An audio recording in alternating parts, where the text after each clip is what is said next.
Welcome and Namaste. So today I'm going to speak about and explain you in detail how to perform a puja. Puja means a ceremony or an act of worship that is done to honor and invoke the grace of different deities. The deities in the Indian tradition are basically personifications or embodiments of different universal energies. For example, the deity of Lakshmi is an embodiment of the universal energies of love, abundance and beauty.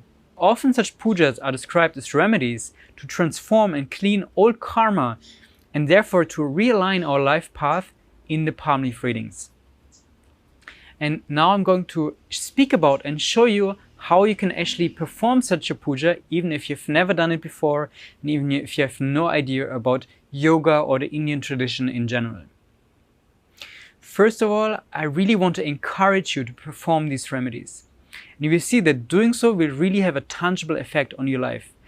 I've personally observed that for myself and also seen that multiple times in the lives of other people as well. So one remedy that is very often prescribed is to perform a full moon puja to Shiva and Parvati. Shiva is an embodiment of consciousness or the divine masculine, while Parvati is an embodiment of cosmic energy and the divine feminine.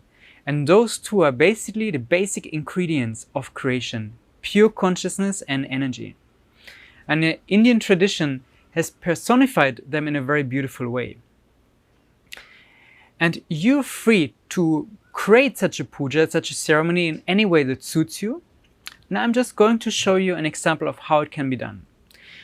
The most important aspect though is that you use the mantras that are prescribed and recommended for those pujas, as the sound vibrations of the Sanskrit mantras are really what are going to invoke the very specific energy of those deities, of those universal energies.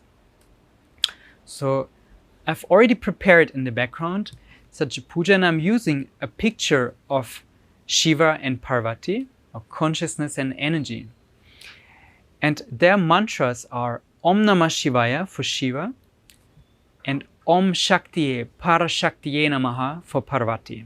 So as I said, you're free to perform such a ceremony, such a puja in any way that suits you.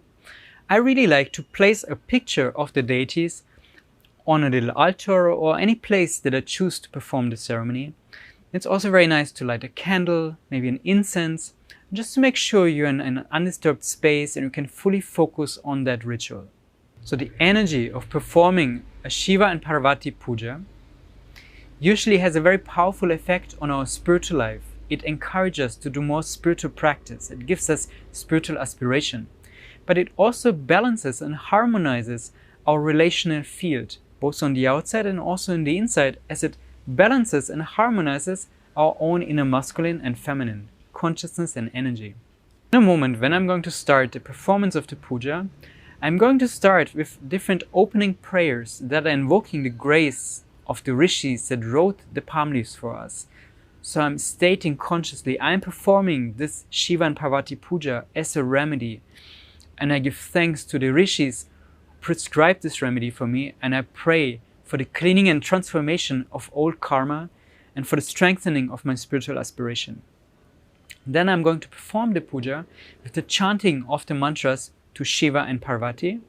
I also really like to play some music in the background that puts me into a state of devotion to these deities, Shiva and Parvati. And then I can close again with some prayers of gratitude or simply sit in meditation for a certain period of time. And you can really feel the effect of the pujas afterwards on your state of mind, on your body, on your emotions. It's a very beautiful, touching experience. So I really hope that these explanations will give you some motivation to just give it a try and perform such a puja yourself, and to make sure you apply all the remedies that were recommended to you by the rishis in the palm leaf reading, and you will definitely see tangible effects, first of all on your inner universe, but also on the flow of your life. The main purpose of the palm leaf readings is to help you to realign your life on the inside and on the outside, and the application of the remedies, it's really what is going to make that happen. So may the blessings of Sri Agastya, the rishis, and of Shiva and Parvati be upon you. So on a very practical level, in order to perform such a puja, such a ceremony,